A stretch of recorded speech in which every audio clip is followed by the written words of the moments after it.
ઓમ સહનાવવતુ સહનૌ ભુનક્તુ સહ વીર્યં રવાવહૈ તેજસ્વિનાવધીતમસ્તુ મા વિદ્વિષાવહૈ. ઓમ શાંતિ શાંતિ શાંતિ. હરિ ઓમ. શ્રી ગુરુભ્યો નમઃ. હરિ ઓમ. સદાશિવસમારંભાં શંકરાચાર્યમધ્યમાम् અસ્મદાચાર્યપર્યન્તાં વંદે ગુરુપરંપરાં. વંદે ગુરુપરંપરાં. પેલું મંગલાચરણનું છે ને? હા, હમણાં આપણે આમાંથી કાઢ લઉં, બધા માટે યાદ રાખીએ. શાસ્ત્રેષુ ભારતં સારં તત્ર નામ સહસ્રકં વૈષ્ણવં કૃષ્ણગીતા ચ તજ્ઞાનાન્મુચ્યતેંજસા મહાભારતસારત્વાદ ઋષિભિઃ પરિગાનતઃ વેદાચાર્યસમાહારાત ભીષ્મોત્કૃષ્ટમતત્વતઃ પરિગ્રહાતિશયતઃ ગીતાદ્યૈકાર્થતશ્ચનઃ સહસ્રનામ્નામધ્યાયઃ ઉપાદેયતમો મતઃ. સચ્ચિદાનંદરૂપાય કૃષ્ણાય ક્લિષ્ટકારિણે નમો વેદાંતવેદ્યાય ગુરવે બુદ્ધિસાક્ષિણે કૃષ્ણદ્વૈપાયनं વ્યાસં સર્વભૂતહિતે રतं વેદાબ્જભાસ્કરં વંદે શમાદિનિલયં મુનિં. સહસ્રમૂર્તેઃ પુરુષોત્તમસ્ય સહસ્રનેત્રાનનપાદબાહોઃ સહસ્રનામ્નાં સ્તવनं પ્રશસ્तं નિરુચ્યતે જન્મજરાદિશાન્ત્यै. તો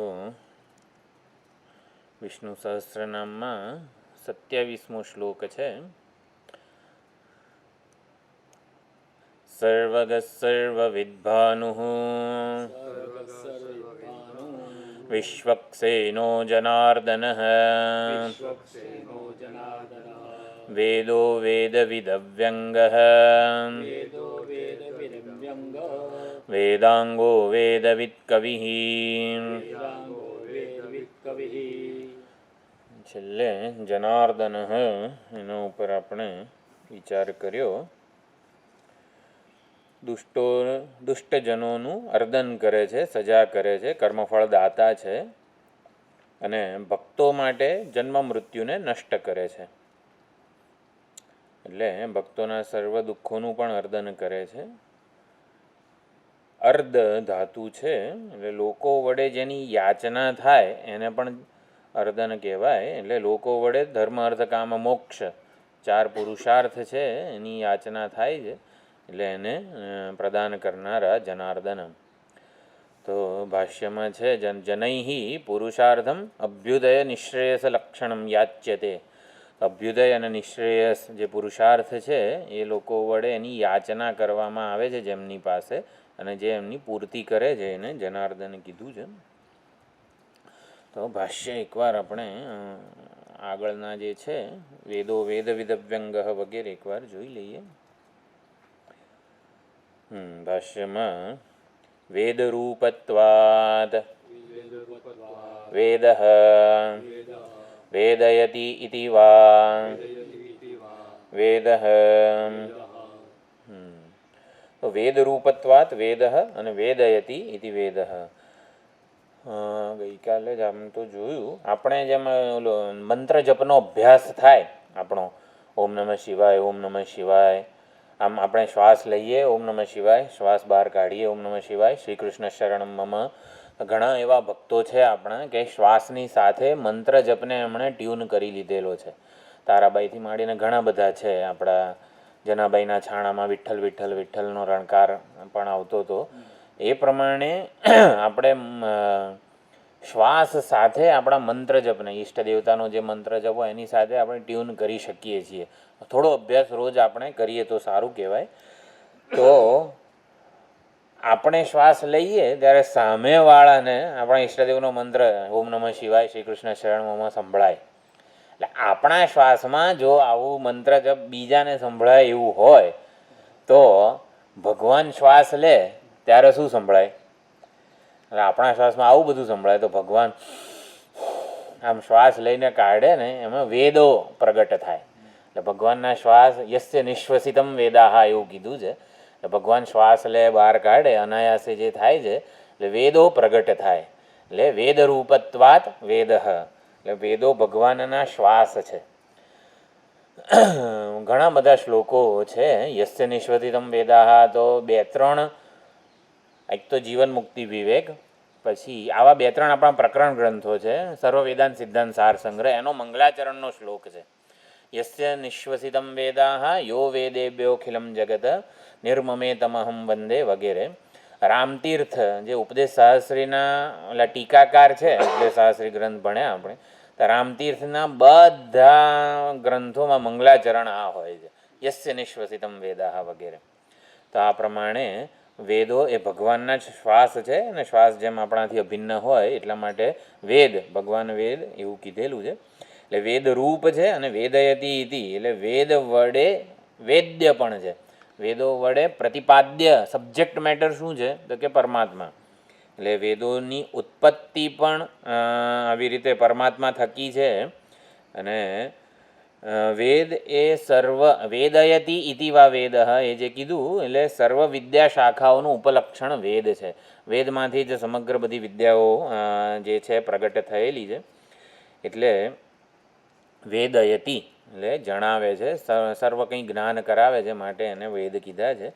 સર્વની ઉત્પત્તિ આમ મૈત્રેય બ્રાહ્મણમાં પણ જ્યારે શંખ વીણા અને ઢોલ નગારાવાળું ઉદાહરણ આપવામાં આવ્યું એ સ્થિતિનું ઉદાહરણ હતું કે સ્થિતિકાળે સર્વ કંઈ આત્મા થકી જ આત્મામાં જ સ્થિત છે.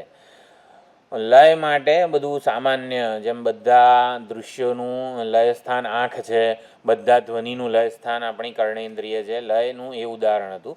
ઉત્પત્તિ બતાવવી હતી ત્યારે વેદની ઉત્પત્તિ બતાવવામાં આવી. એટલે કે શબ્દ પ્રપંચ જે છે એ દ્રશ્ય પ્રપંચ કઈ રીતે ઉત્પન્ન થયો તો કે વેદો જન્મ્યા ને વેદો પ્રગટ થયા, એટલે શબ્દ પ્રપંચની ઉત્પત્તિ થકી દૃશ્ય પ્રપંચની ઉત્પત્તિ બતાવવામાં આવી. એટલે એના દ્વારા કીધું કે સર્વ કાંઈ ઉત્પત્તિ પરમાત્મામાંથી છે. પરમાત્મામાંથી વેદો પ્રગટ થયા, માટે સર્વ કાંઈ વસ્તુઓ પરમાત્મામાંથી જ પ્રગટ થઈ છે. એટલે વેદ રૂપત્વાત અને વેદયતી ઇતિ વેદ એ પ્રમાણે શાસ્ત્ર જેના માટે યોની છે, એટલે શાસ્ત્ર જેનું કારણ છે. એટલે શાસ્ત્રની યોની એ તત્પુરુષ સમાસ.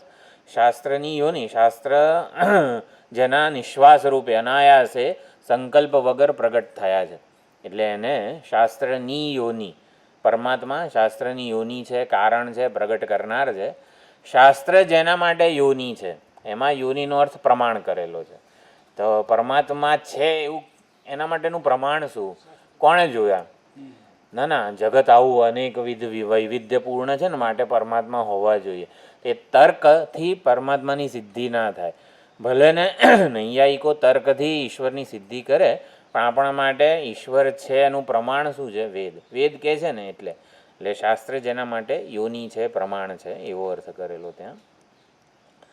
તો અહીંયા આગળ ભાષ્યમાં કહે છે આ ભગવદ્ ગીતાનો તેષામ એવાનુકંપાર્થમ અહમ અજ્ઞાનજમ તમઃ નાશયામી. તો આત્મભાવસ્થ પરમાત્મા હૃદયસ્થ પ્રગટ થઈને જે ભક્તના અજ્ઞાનરૂપી તમસનો, એટલે અજ્ઞાન અને તમઃ એટલે મોહ, અજ્ઞાન અને મોહનો નાશ કરે છે. એટલે હૃદયસ્થ પ્રગટ થાય ને, એટલે અહીંયા વેદાંતિઓ એવું કહે કે બ્રહ્માકાર વૃત્તિમાં જ્યારે એ આરૂઢ થાય, બ્રહ્માકાર વૃત્તિ આરૂઢ ચૈતન્ય આત્મભાવસ્થ છે. બ્રહ્માકાર વૃત્તિ આરૂઢ ચૈતન્ય આત્મભાવસ્થ છે, એ આત્મ વિષયક અજ્ઞાનને જે મોહ છે, અજ્ઞાન છે, એને દૂર કરે છે. પણ પ્રગટ ક્યારે થાય? આત્મભાવસ્થ અનુકંપાર્થમ. એટલે તેષામ સતત મચ્ચિત્તા મદગત પ્રાણાહ, એટલે આવી રીતે નિષ્કામ ભક્તિપૂર્વક જે નિત્યયુક્ત ભગવાન સાથે જોડાયેલા છે એના પર અનુકંપા કરવા માટે. તો અનુકંપા કરવા માટે ભગવાન હૃદયસ્થ પ્રગટ થાય છે, ભક્તના અજ્ઞાનનો નાશ કરે છે. જ્ઞાનદીપેન ભાસ્વતા. બહુ સુંદર ભાષ્યકારે આ શ્લોકના ભાષ્યમાં બધી રૂપક આપેલું છે. જ્ઞાનરૂપી દીપક છે તો એક ગોખલું હોય, પવન વગરનું સ્થાન, ઓરડો, એમાં એક જગ્યાએ ખૂણામાં કોડિયું હોય, એમાં ઘી હોય, દિવેટ હોય અને પ્રજ્વલિત હોય. તો આટલી બધી વસ્તુઓ, તો વિષયથી વ્યાવૃત્ત ચિત્ત એ આ ઓરડો છે, ગોખલું છે. પછી કોડિયું જે છે એ પણ આવી રીતે નિર્મળ અંતઃકરણ એવું છે. પછી સ્નેહ એટલે ઘી જે છે ભગવાનની ભાવનાનો અભિનિવેશ, એટલે ભક્તિ જે છે એટલે ઈશ્વર છે, ઈશ્વર સર્વજ્ઞ છે, કરુણાસાગર છે, એ બધું ત્યાં ઘી છે. પછી દિવેટ શું છે? તો બ્રહ્મચર્યાદી સાધન સંપન્ન પ્રજ્ઞા જે છે એ આ દિવેટ છે. અને દિવેટ આમ જાડી હોય ને તો તરત પ્રગટે નહીં, આમ ધારદાર આમ એટલે સંસ્કારવર્તી પ્રજ્ઞા, બ્રહ્મચર્યાદી સાધન સંસ્કારવર્તી, વર્તી એટલે દિવેટ. તો આવા સંસ્કારવાળી જે તીક્ષ્ણ પાતળી દિવેટ છે અને એને ભગવાન આવી રીતે આત્મભાવસ્થ હૃદયસ્થ થઈને પ્રજ્વલિત કરે છે, જેથી અજ્ઞાન નાશ પામે. ઇતિ ભગવદ્ વચનાત. પછી બીજું છે વેદ 127મું નામ થયું. અને બીજું યથાવત વેદમ વેદાર્થમ ચ, પાછલા પાને છે યથાવત વેદમ વેદાર્થમ ચ. પાના નંબર તમારામાં કયું છે? આપણા પાના જુદા છે નહીં? હા, મારું ગુજરાતી વાળું છે આમાં. વેત્તિ ઇતિ વેદવિત વેદાંતકૃત વેદવિદેવ ચાહમ ઇતિ ભગવદ્વચનાદ. તો આમાં બીજું નામ છે પરમાત્માનું 128મું પણ છે અને 131મું પણ છે, એટલે એક જ આવી રીતે આગળ પાછળ શ્લોકમાં આવેલું છે. તો વેદવિત એટલે યથાવત વેદાર્થમ વેદમ ચ વેત્તિ, એટલે વેદને અને વેદાર્થને યથાવત જે જાણે છે, વિવક્ષા પ્રમાણે જે આવી રીતે પ્રગટ કરે છે. તો વેદવિત પરમાત્મા જ વેદ વેદ્ય છે અને વેદવિત પણ છે, એટલે વેદો વડે જાણવા યોગ્ય પણ છે અને વેદને જાણે પણ છે યથાવત. એટલા માટે અહીંયા 15મા અધ્યાયમાં વેદાંતકૃત એટલે વેદાંતનો કરતા અને વેદવિત એટલે વેદને વેદાંતને જાણનારા પણ છે જ. એટલે અહીંયા વેદાંતકૃત એટલે શું? પરમાત્મા, કે જેના નિશ્વાસ રૂપે વેદો પ્રગટ થયા છે. અને આ વેદવિત એટલે શું? તો ગુરુ, એટલે ગુરુ રૂપે પ્રગટ થયેલા ભગવાન વેદવિત છે. એટલે ગુરુ રૂપે જ્યારે અવતાર ધારણ કરે ત્યારે યથાવત વેદાર્થને જાણે છે અને એ પ્રમાણે ઉપદેશ આપે છે. એટલે વેદ વેદાંત વેદ્ય ભગવાન છે, વેદાંતકૃત પણ છે. કારણ કે જ્ઞાની તું આત્મૈવ મે મતમ, જ્ઞાની ભક્તોની જ્યારે 7મા અધ્યાયમાં વાત કરી, તેષામ જ્ઞાની નિત્યયુક્ત એક ભક્તિ વિશિષ્યતે. તો નિત્યયુક્ત છે, ભગવાન સાથે જ જોડાયેલો છે, કારણ કે આત્મભાવે એણે ઐક્ય જ્ઞાન પ્રાપ્ત કરેલું છે. અને વેદાંત નિત્ય એક ભક્તિ વિશિષ્યતે, એક એની ભક્તિ એકાંતિક ઐક્ય જ્ઞાન રૂપી ભક્તિ છે. એટલે વેદાંતમાં જેને ઐક્ય જ્ઞાન કીધેલું છે એને જ ભક્તિ સંપ્રદાયમાં ભક્તિ શબ્દથી કીધેલું છે. એટલે આપણા માટે જે ઐક્ય જ્ઞાન છે ને એ જ ભક્તિ સિદ્ધાંતમાં એને જ ભક્તિ કીધેલી છે. એટલે પરમાત્માને સૌથી વધારે પ્રેમ ક્યારે પહોંચી શકે આપણા વડે? જ્યારે પરમાત્માને આત્મ સ્વરૂપે જાણીએ ને, હૃદયસ્થ ચૈતન્ય સ્વરૂપે જાણીએ, ત્યારે જ પરમાત્માને સાચો પ્રેમ પહોંચે. જ્યાં સુધી પરમાત્માને એક નામરૂપ કે એક ઉપાધિ રૂપે સમજીએ, કૃષ્ણ રામ વગેરે, ત્યાં સુધી પરમાત્માને પ્રેમ પહોંચતો નથી. આવું છે. પ્રેમ જેને કીધો છે એ તો આને આવું બધું ચર્ચાઓ છે ને, સદદર્શન ગ્રંથ છે રમણ મહર્ષિનો, એમાં થયેલી છે. પરમાત્મા જગતનું સર્જન પાલન લય કરે છે, પરમાત્મા સમગ્ર જીવોના સંકલ્પપૂર્વક આપણા જીવનનો દોરી સંચાર કરી રહ્યા છે. પરમાત્મા બધું કરે તો પરમાત્મા માટે આમ અહોભાવ આપણને જન્મે. આમ નમસ્કાર કરીએ, બહુ એમની પૂજા કરીએ, અભિષેક કરીએ, બધું કરીએ. પરમાત્મા આવું કરે છે, પરમાત્મા આવું કરે છે, બરાબર. એ ના કરતા હોત તો ધારો કે ખાઈ પીને બેહી રહ્યા હોય પરમાત્મા, તો આપણને પ્રેમ થાય કંઈ એના માટે? કશું જ કરતો ના હોય જે માણસ, આપણા માટે કંઈ જ કરતો ના હોય એવા માણસ માટે આપણને પ્રેમ થાય જન્મે? બરાબર. એમની કે સર્જન પાલન લય કરે છે તો કરે, હવે એમાં શું છે, એમાં એની શું મોટી બડાઈ છે એમ? એ તો માયાની ઉપાધિ એ કરે બેઠો બેઠો, એને શું કામ ધંધો છે એમ? એણે આપણા માટે શું કર્યું? એટલે પરમાત્માને સાચો પ્રેમ ત્યારે જ પહોંચી શકે જ્યારે આપણે એને કોઈક ઉપાધિ રૂપે જાણીએ ને, ત્યાં સુધી સાચો પ્રેમ ના પહોંચે. એને હૃદયસ્થ જાણીએ ને ત્યારે જ સાચો પ્રેમ પહોંચે છે. એટલે તો વેદવિત એટલે ગુરુ જે છે પરમાત્માને આવી રીતે આત્મ સ્વરૂપે જણાવે છે, ઓળખાવે છે. જ્ઞાની તું આત્મૈવ મે મતમ, ત્યાંથી આ ચર્ચા આવી. એકાંતિક, હા, એક ભક્તિ એટલે ભક્તિ શબ્દથી આટલી ચર્ચા આવી. એક ભક્તિ એટલે એકની ભક્તિ. તો એક કોણ છે? તો એક પરમાત્મા જ છે. એ પ્રમાણે પછી વેદવિતમાં થઈ ગયું. અને અચ્છા, મહાભારતના થોડા કોટેશન છે. સર્વે વેદાઃ સર્વવેદ્યાઃ સશાસ્ત્રાઃ સર્વે યજ્ઞાઃ સર્વ ઈજ્યાશ્ચ કૃષ્ણઃ. બધા વેદો, સર્વ વેદ્ય, જે કંઈ પણ જાણીએ છીએ આપણે બધી વસ્તુઓ, નામરૂપ વગેરે, સશાસ્ત્રાઃ અને એના બધા શાસ્ત્રો સહિત, અને સર્વ યજ્ઞો અને સર્વ ઈજ્ય, ઈજ્ય એટલે જે પૂજ્ય વગેરે જે છે દેવો વગેરે, અને યજ્ઞો, આ બધું સાક્ષાત શ્રી કૃષ્ણ પરમાત્મા જ છે. વેદો પણ શ્રી કૃષ્ણ પરમાત્મા, વેદ્ય પણ એ જ, શાસ્ત્રો પણ એ જ, યજ્ઞો પણ એ, અને ઈજ્ય જે પૂજ્ય છે એ પણ એ જ છે.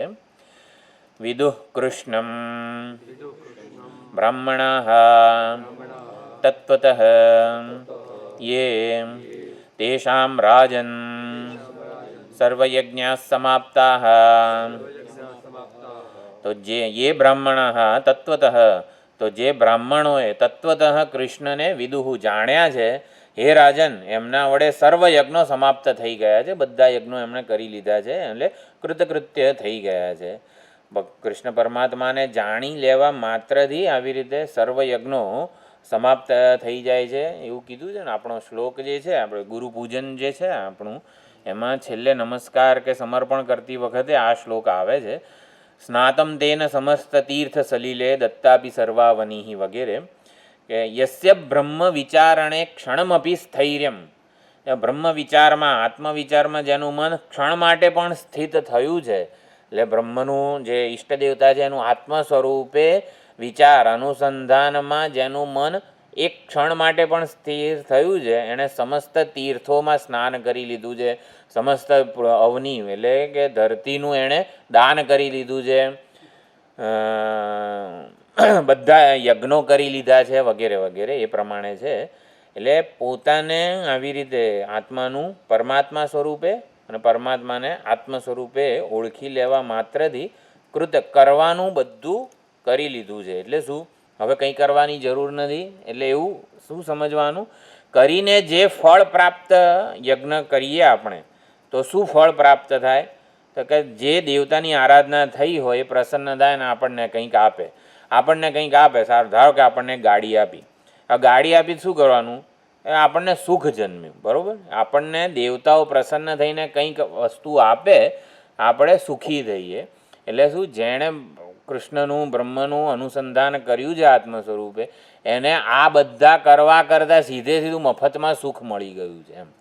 એટલે આ રીતે સમજવાનું. આવું જ્યારે પણ વર્ણન આવે ને, એણે બધા કર્મો કરી લીધા, બધા તીર્થ સ્નાન કરી લીધા, બધું આ કરી લીધું, આ કરવાનું જે પુણ્ય મળે, પુણ્યથી શું થાય? સુખ મળે. તો એ સુખ એને બધું કશું કર્યા વગર મળી ગયું છે એમ. કૃતકૃત્ય થઈ ગયો છે એટલે જે સુખ કંઈક કરીને મળવાનું હતું ને, એ કર્યા વગર મળી ગયું છે એમ. એ મહાભારતે, તો મહાભારતમાં આ પ્રમાણે કહેવામાં આવ્યું. પછી અવ્યંગ શબ્દ છે, 129મું નામ છે. અવ્યંગ એટલે અવિકલ, એટલે અપૂર્ણતા કે ઉણપ વિનાનો છે. વ્યંગ એટલે અપૂર્ણતા કે ઉણપ. તો તો એ પ્રમાણે પરમાત્મા અવિકલ અવ્યંગ. તો જે કહેવાય છે દેશકાળ અને વસ્તુની પરિસીમા પરિચ્છેદ પરમાત્મામાં નથી, ચૈતન્યમાં નથી. એટલે દેશનો પરિચ્છેદ નથી માટે એને પરિપૂર્ણ કહેવામાં આવે છે. કાળનો પરિચ્છેદ નથી માટે એને અવિનાશી કહેવામાં આવે છે. અને આવી રીતે વસ્તુગત પરિચ્છેદ નથી માટે એને અનંત કહેવામાં આવે છે. પરિપૂર્ણ, અનંત અને અવિનાશી. તો અહીંયા અવ્યંગ જે જ્ઞાનાદિથી પરિપૂર્ણ છે, તો પરિપૂર્ણ જ્ઞાન સ્વરૂપે જે પરિપૂર્ણ છે માટે એ અવ્યંગ, એમાં કોઈ આવી રીતે ત્રુટિ, ઉણપ વગેરે નથી. અવ્યંગ જ્ઞાના, હા આપણે વાંચવાનું છે. પરિપૂર્ણ દેશ પરિચ્છેદથી રહિત છે પરમાત્મા માટે પરિપૂર્ણ છે. કાળ પરિચ્છેદથી રહિત છે માટે અવિનાશી છે. અને વસ્તુગત પરિચ્છેદથી રહિત છે માટે અનંત છે.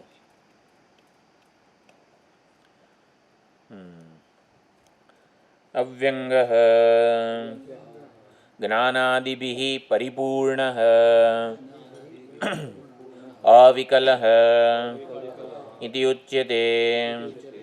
વ્યંગ વ્યક્તિ ન વિદ્યતે ઇતિ અવ્યંગ વા અવ્યક્તોયમ ઇતિ ભગવદ્વચનાદ. તો વ્યંગના બે અર્થ કર્યા છે. વ્યંગ એટલે વિકળતાપણું, અવ્યંગ એટલે આ પ્રમાણે જ્ઞાનાદિભિ પરિપૂર્ણ, એ પ્રમાણે અર્થ કર્યો. અંગ વગરનો, જેને કોઈ અંગ નથી, કળા નથી, માટે અવ્યંગ છે. અને જ્ઞાન, ઐશ્વર્ય, શક્તિ, બળ, વીર્ય, તેજથી એ પરિપૂર્ણ છે માટે અહીંયા કીધું જ્ઞાનાદિભિ. તો જ્ઞાન, ઐશ્વર્ય, શક્તિ, બળ, વીર્ય, તેજથી પરમાત્મા પરિપૂર્ણ છે માટે એને અવ્યંગ કીધેલો છે. જ્ઞાનાદિભિમાં જો આપણે જ્યારે ગીતાનું ભાષ્ય જોઈએ ને ત્યારે આમાં આવે છે જ્ઞાન, વીર્ય, બલ, તેજોભિ પરિપૂર્ણ સન દેહવાનિવ જાત. પરમાત્માએ અવતાર લીધો એની જે શરૂઆતના ગીતા ભાષ્યમાં ચર્ચા આવે છે ને એમાં પણ આ જ છે. જ્ઞાન, ઐશ્વર્ય, શક્તિ, બળ, વીર્ય, તેજ, આટલું કહેવામાં આવે છે, એનાથી પરિપૂર્ણ છે. એટલે વ્યંગ એટલે વિકળતા નથી, ત્રુટિ, ઉણપ નથી. અને વ્યંગનો બીજો અર્થ કર્યો છે વ્યક્તિ ન વિદ્યતે. વ્યક્તિ એટલે અભિવ્યક્તિ કે મેનિફેસ્ટેશન, એટલે કે જે ઇન્દ્રિય ગ્રાહ્ય નથી, જે અભિવ્યક્ત નથી, ઇન્દ્રિય ગ્રાહ્ય નથી, એવો અર્થ પણ કર્યો. એટલે વિષય રૂપે જે ઉપલબ્ધ નથી, જેની ઉપલબ્ધિ વિષયતયા થઈ શકે નહીં. આમ કહેવામાં આવે જે કંઈ છે પરમાત્મા જ છે, આ બધું પરમાત્મા છે, બરાબર. તો ભાઈ ઇન્દ્રિય ગ્રાહ્ય જ થઈ ગયો ને પરમાત્મા. એટલે જે કંઈ છે પરમાત્મા છે એ પરમાત્માનું માયિક રૂપ છે. એટલે જે આપણને દેખાય છે ને એ પરમાત્માનું માયિક રૂપ છે. તો પરમાત્માનું સાચું સ્વરૂપ કયું? તો ઇદમ રૂપે જે આપણને જણાય છે એ પરમાત્માનું માયિક રૂપ છે. અને જે આવી રીતે અહમ રૂપે જોનારો છે, જાણનારો છે, એ પરમાત્માનું સાચું રૂપ છે. આવો દાદા બેસો, વાંધો નહીં, ખુરશી લઈ લો ત્યાંથી. તો અવ્યંગ જ્ઞાનાદિભિ પરિપૂર્ણ. હા, એટલે વ્યક્તિ ન વિદ્યતે ઇતિ અવ્યંગ અવ્યક્ત. એટલે અવ્યક્ત છે એટલે શું? પરમાત્મા અવ્યક્ત છે એટલે વ્યક્ત થવાની જરૂરિયાત વગરનો છે. હું અવ્યક્ત કહેવાય. હુંને કોઈએ જોયો છે? હું કેવો લાલ, પીળો, લીલો, જાડો, પાતળો કેવો હોય? હુંને કોઈએ જોયો નથી. હું નિર્વિશેષ છે અને માટે અત્યંત સરળ છે. એટલે હું સ્વરૂપે, આત્મ સ્વરૂપે, અહમ સ્વરૂપે પરમાત્મા વ્યક્તિ એટલે કે અભિવ્યક્ત થવાની જરૂરિયાત વગરનો છે. અને એ માટે ઇન્દ્રિય ગ્રાહ્ય નથી. ઇન્દ્રિય ગ્રાહ્ય હોય એ આવી રીતે જડ હોય, આ તો સ્વયં પ્રગટ થનાર છે. એટલે અવ્યક્ત અને એટલે વ્યંજન રહિત અવ્યંગ. અહીંયા બીજું પણ એક પુરાણોકારો કહે છે વ્યંજન. વ્યંજન એટલે અનેક બધા વ્યંજનો બનાવ્યા છે, એટલે શું ખાદ્ય સામગ્રી વગેરે. તો પરમાત્માને કોઈ ખાઈ ના શકે. અવ્યંગ એ વ્યંજન રહિત છે, એટલે કે પરમાત્માને કોઈ ઇન્દ્રિયો વડે જોઈ ના શકે, ગ્રહણ ના કરી શકે, કારણ કે એ જોનારો છે. આંખ એને ના જોઈ શકે, કારણ કે આંખ વડે જોનારો એ છે, કાન વડે સાંભળનારો એ છે, કાનની પાછળ પ્રત્યેગાત્મ સ્વરૂપે છે માટે, એટલે એને અવ્યંગ અવ્યક્ત એવું કીધેલું છે. પછી વેદાંગ 130મું નામ છે વેદાંગ. વેદાહ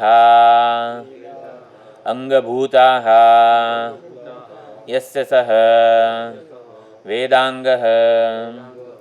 તો વેદો જેમના અંગભૂત છે એને વેદાંગ કહેવાય, એટલે બહુવ્રીહી સમાસ કરેલો છે.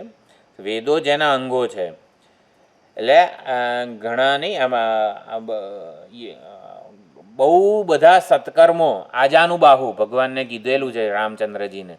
આજાનુબાહુ કોણ? એટલે બહુ લાંબા હાથ છે એવું નહીં, બહુ બધો પરાક્રમ કરનારા જેના હાથ છે. લાંબા હાથ છે એટલે શું શું છે ઓલું કાનૂન કે હાથ લંબે હોતો એવું બધું છે ને, એટલે શું એવું કંઈક પરાક્રમ, ગમે તેવો ચોર ગમે ત્યાં સંતાયો હતો એને પકડી પાડે એમ, એવી રીતે મોટા મોટા પરાક્રમ જેમાં દેખાય ને એવા કર્મો કરનારા ભગવાન છે. એક હાથે 14,000 રાક્ષસોનો સંહાર કરેલો છે. તો એવી રીતે અંગ વડે અંગીની ઓળખ થાય છે. તો જેના હાથ આટલા બધા પરાક્રમી છે એટલે આજાનુબાહુ. આજાનુબાહુ એક નામ પડી ગયું રામ ભગવાનનું. અંગ દ્વારા અંગીની ઓળખ થાય એટલા માટે અહીં વેદાંગ કીધું છે. વેદો જેના અંગો છે, તો વેદોને પ્રગટ કરનાર કે વેદો જેના અંગો છે, અંગભૂત છે. ઋગ્વેદ, સામવેદ વગેરેના એ પ્રમાણેના વર્ગીકરણ પણ થયેલા છે. તો વેદો જેના અંગભૂત છે એટલે કયો અવતાર કહેવાય? આપણે વરાહ અવતાર જે છે ને, યજ્ઞ સ્વરૂપ, એટલે યજ્ઞ વરાહ મૂર્તિ જે છે, વરાહ ભગવાનનું મંદિર ત્યાં છે કર્ણાટકમાં, એમાં આખું છે કે ચરણ જે છે ને એ વેદ છે. યજ્ઞ સ્વરૂપે યજ્ઞ વરાહ કહેવામાં આવે છે ભગવાનને ત્યાં. વરાહ જે યજ્ઞ મૂર્તિ છે એને આવી રીતે એમના પત્ની પૃથ્વી દેવી, તો યજ્ઞ વરાહ મૂર્તિના ચરણ વેદ છે માટે વેદાંગ એવું કીધેલું છે. 129મું આ અવ્યંગ, એના બે અર્થ કર્યા, અવિકલ અને અવ્યક્ત. અને 130મું વેદાંગ, યજ્ઞવરાહ મૂર્તિના ચરણ વેદ છે.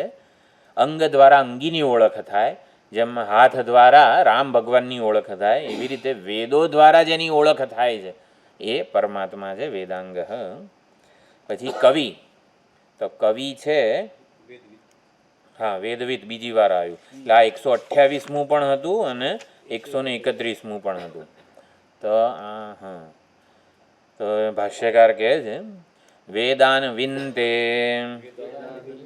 વિચારયતિ ઇતિ વેદવિત. એક જ શ્લોકમાં 2 વખત વેદવિત વેદવિત આવેલું છે. બધી વ્યુત્પત્તિઓ બંનેની જુદી છે. વેદાન વિંતે, વિંતે એટલે શું? વિચારયતિ. તો આ પ્રમાણે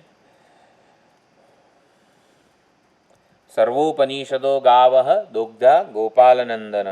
દોગ્ધા ઉપનિષદો રૂપી ગાયોનું આવી રીતે મનોમંથન કરીને, માખણ એમને મફતમાં ના આવે, ગાયનું મલાઈ ભેગી કરી હોય, મેળવી હોય, અને ભેંસના દૂધની મલાઈ ભેગી કરીને મેળવી હોય. ભેંસના દૂધની મલાઈ તો આમ 2 વાર કરીએ ને એમાં આવી જાય. ગાયનું દૂધ છે ને આમ તમે થાકી જાઓ ને આ ગોટલા ચડી જાય. હા, ગાયના દૂધની મલાઈ આપણે ભેગી કરીને મેળવીએ અને પછી માખણને બધું જે કરીએ ને, એટલે સ્પેશિયલ ગાયના ઘી આપણે ઘણીવાર ઘરે બનાવીએ આંખમાં વગેરેમાં નાખવા માટે, તો એમાં આ બાવડા દુખી જાય આપણા. એટલે ઉપનિષદો રૂપી ગાયો એના આવી રીતે વિચાર મનોમંથન, શું કીધું, રણમાં જે ઉપદેશ અપાતો હતો, સામાન્ય રીતે સંન્યાસીઓને જે ઉપદેશ રણમાં અરણ્યમાં અપાતો હતો, રણમાં નહીં અરણ્યમાં અપાતો હતો, એને ભગવાન રણ મેદાનમાં લઈ આવ્યા. એટલે અરણ્યમાં અપાતા ઉપદેશને શ્રી કૃષ્ણ પરમાત્મા રણ મેદાનમાં લઈ આવ્યા, આ જીવન સંગ્રામમાં લઈ આવ્યા છે.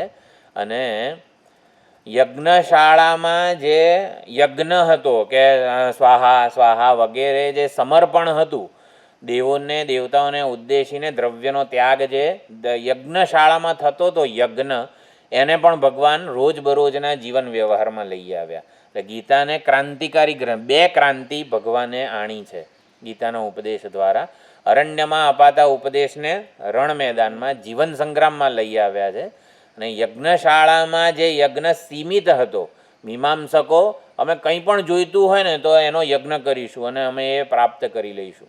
એટલે યજ્ઞશાળા પૂરતો જે યજ્ઞ ભાવ સીમિત હતો એને ભગવાન રોજબરોજના જીવન વ્યવહારમાં લઈ આવ્યા છે કર્મયોગ રૂપે. તો આપણે સામાન્ય રીતે આ કચરો વાળીએ, આ કંઈક કામ કરવાનું છે આજે, અને એ જ કચરો શબરી વાળે તો કેવું રામાર્થે, રામ આવશે, રામને પ્રસન્નતા થાય માટે હું આ કચરો વાળું છું વગેરે, એને કર્મયોગ. શબરીએ કર્યો એને કર્મયોગ કહેવાય. એટલે કે જે કર્મ ઈશ્વરને સમર્પિત થાય, ઈશ્વરની પ્રસન્નતા માટે હોય વગેરે, એને કર્મયોગ કહેવાય. તો યજ્ઞ જે યજ્ઞશાળા પૂરતો સીમિત હતો એને ભગવાન અહીં લઈ આવ્યા છે. બે ક્રાંતિકારી ઉપદેશ ભગવાને આપેલો છે. એટલે અહીંયા વિચાર હતી એનાથી આપણે જોયું કે સર્વ ઉપનિષદોનો સાર ભગવાને ગણે. એટલે વૈદિક કાળમાં એવું હતું કે આપણે ઓલું જનોઈને ઉપનયન ધારણ કરેલું હોય તો જ તમે વેદોને સાંભળી શકો. ભણવાની તો વાત જુદી છે, વેદ મંત્રો તમે સાંભળી પણ ના શકો. તમે એવી રીતે શુદ્ધ પવિત્ર વગેરે ઉપનયન સંસ્કૃત થયેલા હો ને તો જ તમે, એટલે જ બહેનો વગેરેને આ બધો અધિકાર નહોતો વેદો ભણવાનો.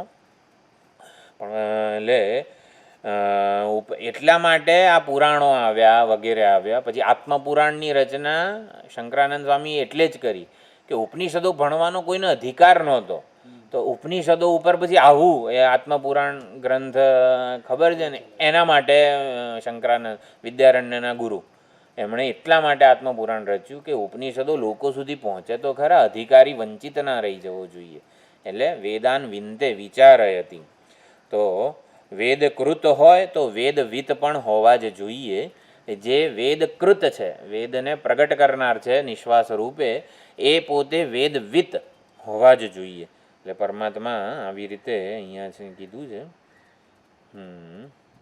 એટલે વેદ વ્યાસજી જે છે એ આવી રીતે આપણે વેદવિતનો અર્થ ગુરુ ત્યાં કરેલો 128માં નામમાં, કે ગુરુ જે છે યથાર્થ વેદોને જાણે છે. અહીંયા વેદવિતનો અર્થ વેદ વ્યાસજી પણ કરેલો છે.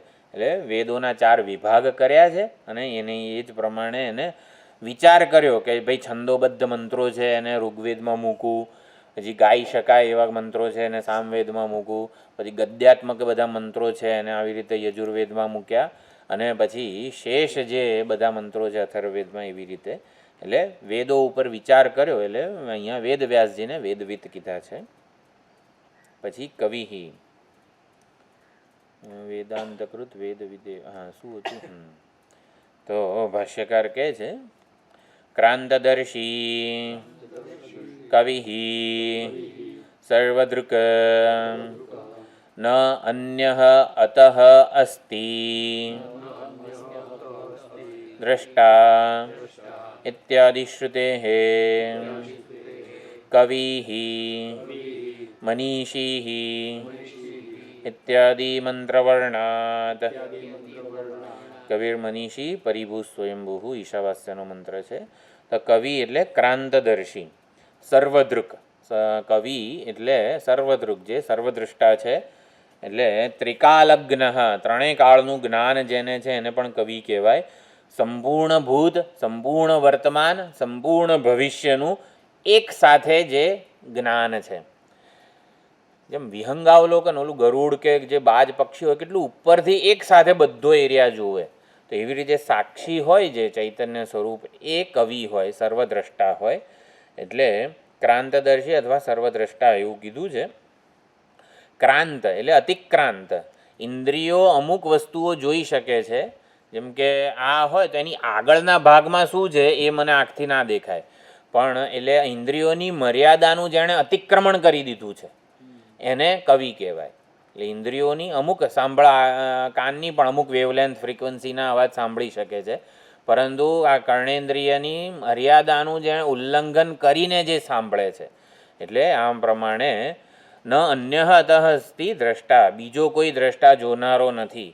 આ ચૈતન્ય હૃદયસ્થ ચૈતન્ય સ્વરૂપ પરમાત્મા સિવાય બીજો કોઈ જોનારો નથી ક્યાંય. એટલે સર્વના હૃદયમાં એક જ જોનારો છે, સર્વના હૃદયમાં એક જ સાંભળનારો છે, કર્મ કરનારો છે, વિચારનારો છે.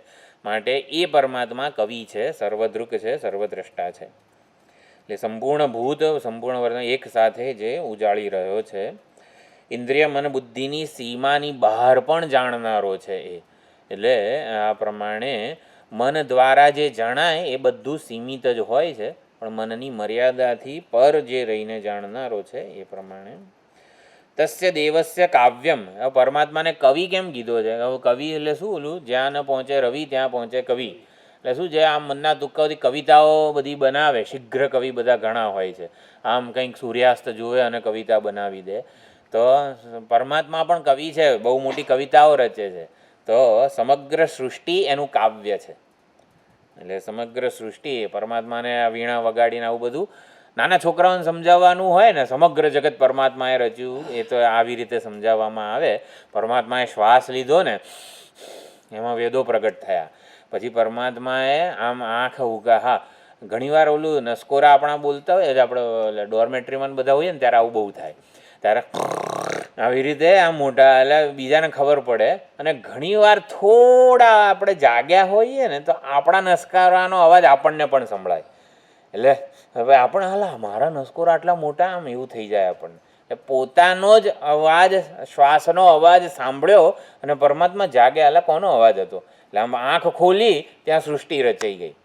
પછી કંઈક લીલા કરી એટલે એમ કરીને બધું આવે છે, એટલે આ કથા કહેવામાં આવે છે. પછી પરમાત્માએ આમ આંખ બંધ કરી ત્યાં પ્રલય થઈ ગયો. આવું બધું નાના છોકરાઓને આવી રીતે સમજાવવામાં આવે. તો પરમાત્માનું કાવ્ય આ સમગ્ર સૃષ્ટિ છે. ન મમાર ન જીર્યતી. કાવ્યનો કરતા સર્વશ્રેષ્ઠ કવિ છે પરમાત્મા. સંસારરૂપી કાવ્યનો સર્વશ્રેષ્ઠ કરતા છે. કવયંતી વર્ણયંતી, સંસારમાં કમ સુખમ વાંતિ. કવિ એટલે શું? કમ એટલે સુખમ, અને વાંતિ એટલે વર્ણયંતી. તો આ સંપૂર્ણ સૃષ્ટિમાં આવી રીતે સુખનો વિસ્તાર જેણે કરેલો છે, એટલે જ સૃષ્ટિમાં આટલું બધું સુખ વગેરે જણાય છે. તો સંપૂર્ણ આવી રીતે સૃષ્ટિ જે છે એની કલ્પના કરનાર આ કવિ પરમાત્મા છે. કવિર મનીષી પરિભૂ સ્વયંભૂ, આ ઈશાવાસ્યનો મંત્ર છે. ત્યાં કવિનો અર્થ સર્વજ્ઞ કરેલો છે, સર્વજ્ઞ, સર્વદ્રષ્ટા વગેરે એ પ્રમાણે. તો થયું કવિ એટલે સર્વદૃક, એટલે સર્વદ્રષ્ટા, ક્રાંતદર્શી, ઇન્દ્રિયોની મર્યાદાની બહાર. એના સિવાય બીજો કોઈ જાણનારો જોનારો નથી, માટે પણ એને કવિ કીધેલો છે. આવી રીતે આપણે 14મો શ્લોક અહીંયા જોયો. 132મું નામ કવિ છે. બરાબર. અત્યારે કેટલા વાગ્યા છે? 9:40 થઈ છે. બરાબર. આ મીટિંગ હમણાં પૂરી થશે. ચાલો, બીજું કંઈ જોવું હોય, નવો શ્લોક આવતી વખતે લઈએ એવું હોય તો.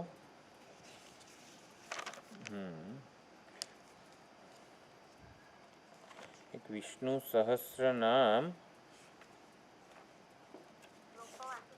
હે એટલે થોડું પાછું આપણે જો વિચારી લો. વિષ્ણુ સહસ્ર નામ ભીષ્મ પિતામહ દ્વારા ઉપદિષ્ટ છે. અને સનક સનંદન વાળા જે 4 કુમારો છે, સનત કુમાર, એમાં સનક ઋષિ જે છે સનક દ્વારા રચિત છે. અને આપણે જે મંગલાચરણનો શ્લોક બોલીએ છીએ, હું આમાં બતાવું. મહાભારત સારસ્વત જે હમણાં બોલીએ છીએ ને,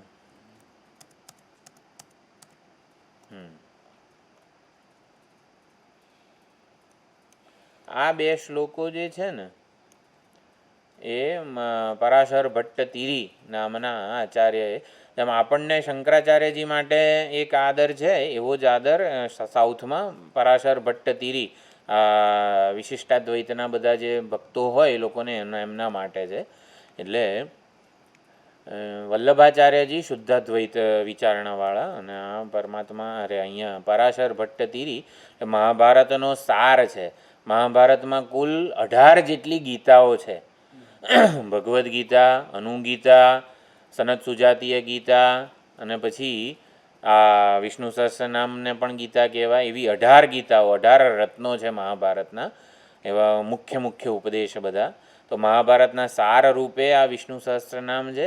ઋષિભિહિ, સનક ઋષિ વગેરે જે છે સનત કુમારો વડે એનું પરિગાન થયેલું છે. વેદાચાર્ય સમાહારાત, વેદ વ્યાસજીએ એનો સમાહાર એટલે બધો એકઠા કરી લીધા. ભીષ્મ પિતામહના મુખે જે ઉપદેશ થયો એનો વેદ વ્યાસજીએ આવી રીતે સમ્યક આહરણ એને ગૂંથી લીધા, સંગ્રહિત કરી લીધા. ભીષ્મ ઉત્કૃષ્ટ મતત્વતઃ, ભીષ્મ પિતામહનો આ ઉત્કૃષ્ટ મત છે. છેલ્લે જવાની અણી હતી ત્યારે પરમાત્માના દર્શન કરતાં કરતાં ભીષ્મ પિતામહે ઉપદેશ આપેલો છે. પરિગ્રહાતિશયતઃ, અતિશય આનો પરિગ્રહ, રોજ રોજ આ વિષ્ણુ સહસ્રનામનું સેવન કરવું જોઈએ, સંગ્રહ કરવો જોઈએ. પરિગ્રહ એટલે આવી રીતે એનું સેવન કરવું જોઈએ.